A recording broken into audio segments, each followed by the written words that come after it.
Bonjour, je me présente Sylvie Robertson, éducatrice spécialisée au programme Famille Jeunesse. Aujourd'hui, je vais survoler en quelques points avec vous les changements qui arrivent normalement à l'adolescence, tant au niveau sexuel que relationnel. Tout d'abord, votre jeune vit actuellement d'énormes changements dans son corps.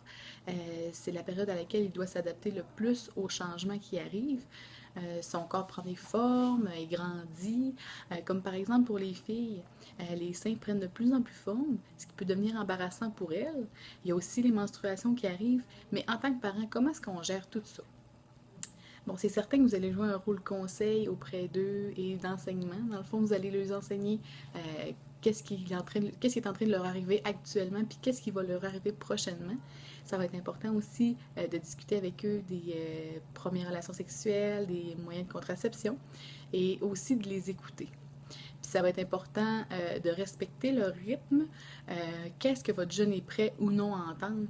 C'est sûr que ça, c'est primordial de respecter ça. Du côté relationnel, vous allez remarquer que votre adolescent a besoin de passer plus de temps seul ou entouré de ses amis. Aussi, est-ce que vous vous souvenez quand il était tout petit, maman et papa, c'était les êtres indispensables à ses yeux. Maintenant, c'est les amis qu'ils sont. Il va falloir aussi respecter son intimité. Ça va être super important pour lui. Par la suite, il va vouloir voir de plus en plus ses amis. Et ça, c'est tout à fait normal. C'est aussi à ce moment-là que vous allez vous sentir un petit peu de trop auprès de votre ado.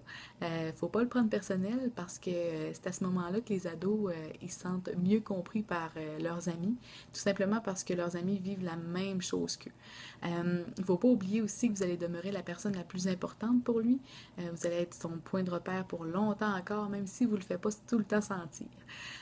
Si vous avez aussi quelque chose à lui dire, allez vers lui, faites les premiers pas. Vous allez peut-être remarquer aussi que votre ado va avoir besoin de discuter avec d'autres adultes autres que sa famille immédiate, puis tout simplement parce qu'il a besoin d'aller chercher l'opinion des autres. Bref, pour terminer, chers parents, vous êtes en train de vivre une expérience mouvementée. C'est une étape assez mouvementée, oui, de votre vie de parent. J'ai un dernier petit conseil à vous dire de faire de votre mieux, puis qu'il n'y a pas de parent parfait.